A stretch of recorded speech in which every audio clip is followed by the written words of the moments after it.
बेटी का बलिदान। सृष्टि मयंक से बहुत प्यार करती थी। वो उसके साथ अपने सुनहरे भविष्य के सपने देखती।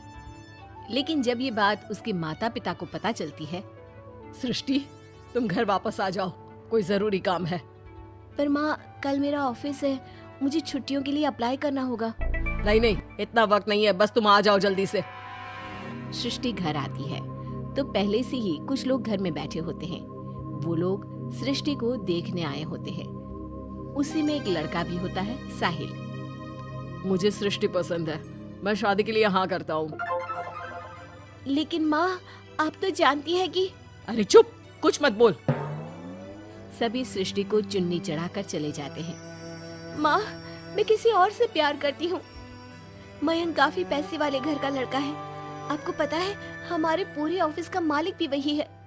माँ, वो मेरे बिना नहीं रह पाएगा। अरे पता है ना तेरी बब्बी मासी, उनकी बेटी की शादी अमेरिका में हुई। यहाँ हर किसी के घर में कोई ना कोई विदेश में है, तो तू भी बाहर ही जाएगी। साहिल ने इतनी लड़की रिजेक्ट की है। अब तू हाँ बोल दे तो शादी के लिए वो लोग तैयार ही है, क्योंकि वो लोग सिर्फ 10 दिन के लिए ही आए हैं इंडिया में। कैसी बात कर रही हो माँ? मुझे एक बार तो ऑफिस जाना ही होगा। लेकिन वो लोग मानते ही नहीं और सृष्टि की शादी साहिल से हो जाती है। शादी के बाद सृष्टि मयंक के पास जाती है। सृष्टि, तुमने शादी भी कर ली और मेरे माता पिता विदेश में मेरी शादी कराना चाहते थे। मैंने काफी समझाने की कोशिश की, लेकिन मेरे भाई और पापा नहीं माने। I am sorry Mayank. अरे तो मैं विदेश में कहीं शिफ्ट हो जाता यार, इतने सारे बिजनेस है मेरे। सृष्टि मयंक के सामने रोकर वहां से चली जाती है। लेकिन शादी के बाद जब वो विदेश साहिल के घर जाती है तो... देखो, ये एक कमरा है मेरा, मैं यहीं रहता हूँ, और ये एक सोफा कम बेड है। रात में मैं इसे बेड बना लेता हूँ और दिन में सोफा। और देखो, मैं ज्यादा कमाता नहीं हूँ, तो तुम्हें भी मेरी मदद करनी होगी फाइनेंशियली। सृष्टि हाँ में सर हिला देती है। अगले दिन साहिल के जाने के बाद वो माँ को फोन करती है। क्या है माँ, कहाँ शादी करवा दी?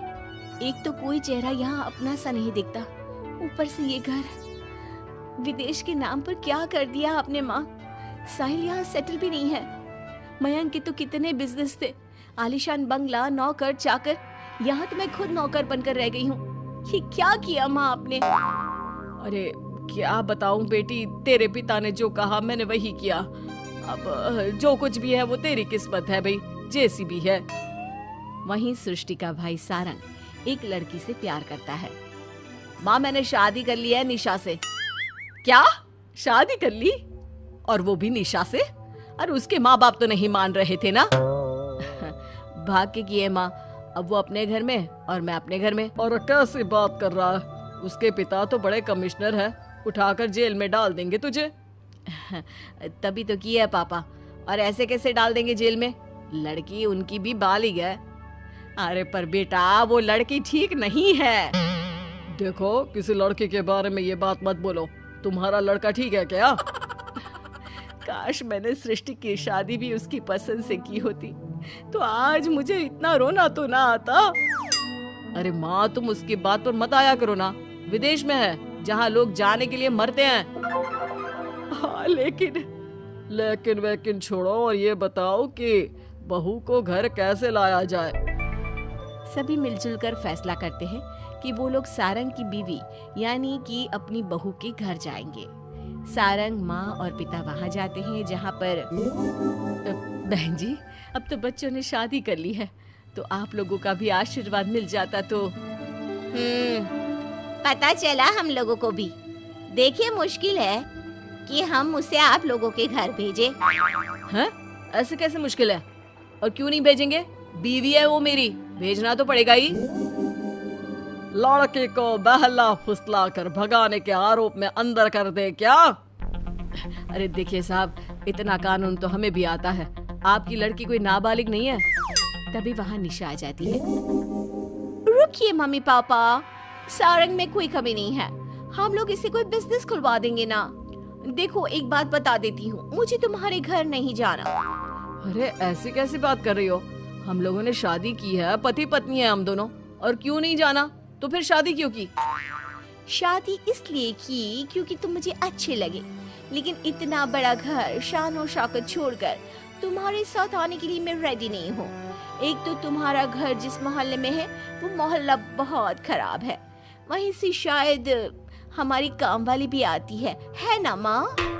हाँ हाँ, इन्हीं लोगों के पीछे वाली गली से आती है कमला। देखो सारंग, पापा हम लोगों को आराम से पॉश कॉलोनी में फ्लैट दिला देंगे, काम भी शुरू करवा देंगे, तो तुम हम लोगों के साथ रहो।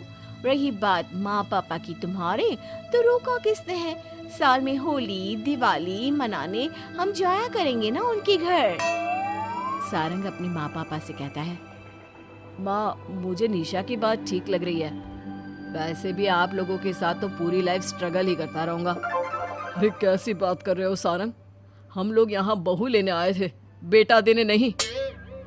अब देखिए जो होना था वो तो हो गया, अब तो आप सारंग को यहीं छोड़ दीजिए और विदाई लीजिए। हाँ हाँ माँ, मैं अब यहीं रहूंगा, आप लोग जाओ, मैं अब उस मोहल्ले में नहीं आने वाला।